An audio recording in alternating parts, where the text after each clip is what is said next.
Hello everyone, welcome back to your biology new chapter that is biotechnology.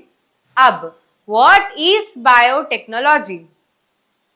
तो ये start करने से पहले जानते हैं कि ये चैप्टर की खासियत क्या है, वेटेज कितना है।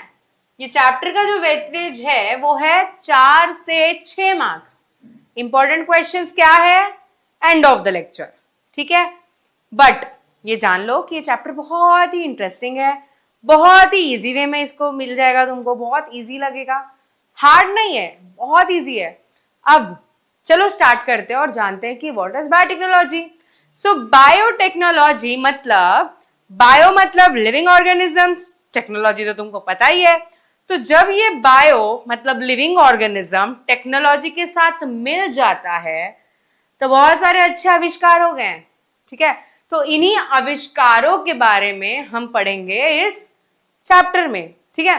तो बेसिकली बेसिक्स अगर देखा जाए बायोटेक का, तो क्या होता है कि तुम एक ऑर्गेनिज्म के अंदर से जीन निकाल के दूसरे ऑर्गेनिजम्स में डालते हो और उससे जो भी करना होता है मिक्स एंड मैच, वो हम करते हैं।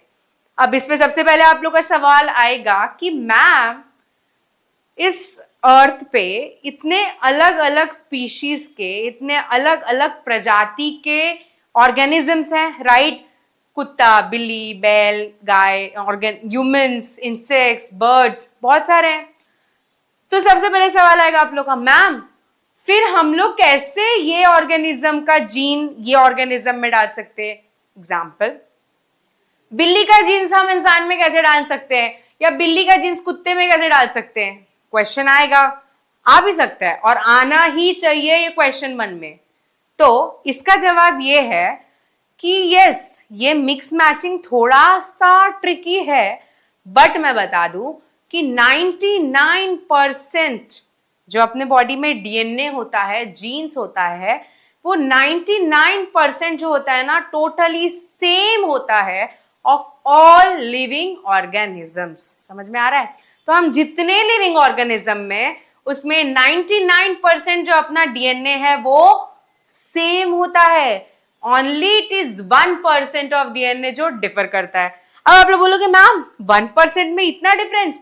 हाँ, वो 1% डीएनए मतलब उसमें कितने सारे प्रोटीन है, कितनी सारी जीन्स है।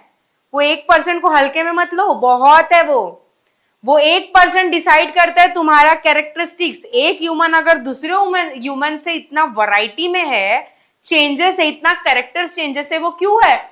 Due to that 1%। That 1% is the only reason जिस वजह से कुत्ता अलग दिखता है, बिल्ली अलग दिखता है। अब समझ में आया बायोटेक्नोलॉजी में कितनी जादू है। चलो और जादू बिखेरते हैं और दिखाते हैं इस बायोटेक्नोलॉजी चैप्टर में।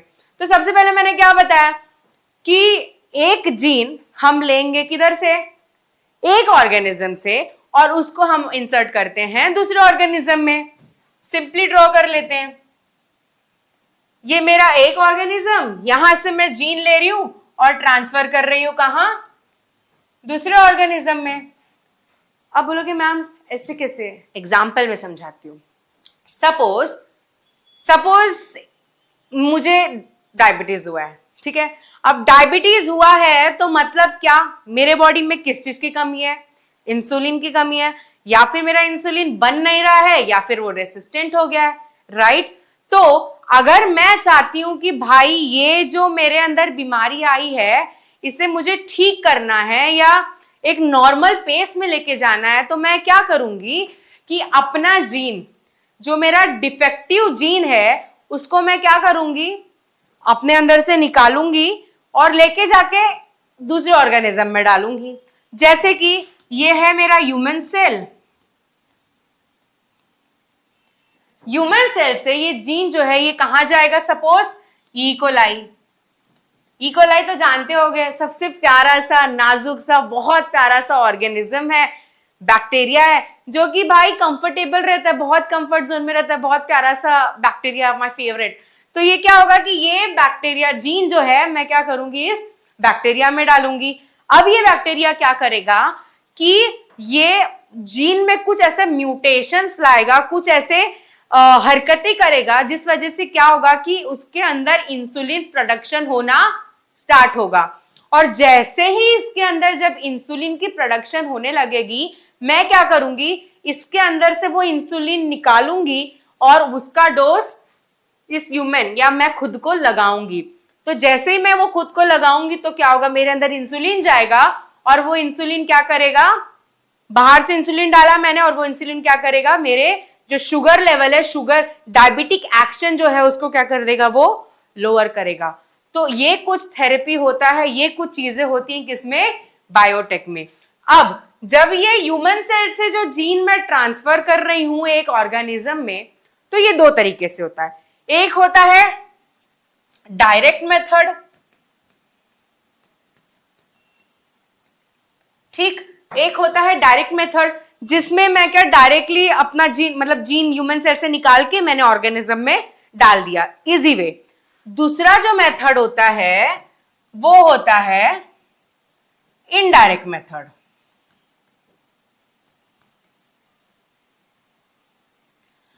अब इनडायरेक्ट मेथड में क्या होता है कि अगर मुझे ये जीन को यहां लेके जाना है, जैसे एग्जांपल ले लो कि अगर मुझे मेरे नेबर मेरे किसी रिलेटिव के पास जाना है जो कि 10 मिनट की दूरी पे रह रहा है, तो एक मेथड क्या होगा कि मैं भाई यहां से नॉर्मली चल के जाऊं और पहुंच जाऊं क्योंकि 10 मिनट की दूरी है।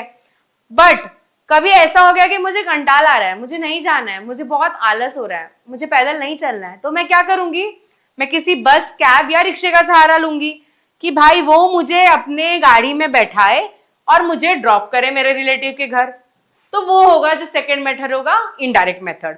तो इनडायरेक्ट मेथड में क्या होगा ना कि हम एक गाड़ी का सहारा लेंगे,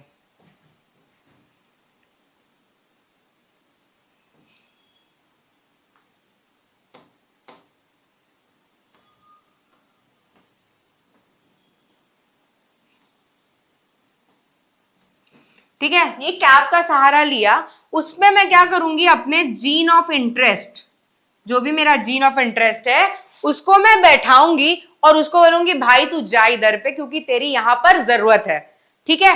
अब ये जो गाड़ी है जिसका मैं सहारा ले रही हूं, इसको हम क्या बोलते हैं, in scientific term it is called as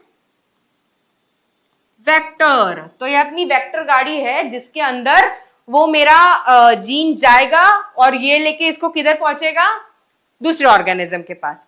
तो ये कुछ इंट्रोडक्शन है तुम्हारे बायोटेक का। अब इतना याद रखो कि एक डीएनए जो होता है ना उसमें 1 बिलियन क्या आते हैं, जीन्स रहते हैं, जिसका मतलब है 33,000 प्रकार के डिफरेंट जीन्स भी पाए जाते हैं इस पूरे जितने ऑर्गेनिज्म है उसमें। अगर देखा जाए तो 33,000 टाइप्स के जीन्स पाए जाते हैं। अब तुमको पता है कि डीएनए के अंदर जो जीन होता है, ये जीन से बनता है आरएनए, बराबर, ये आरएनए से बनता है प्रोटीन, पता है कि नहीं।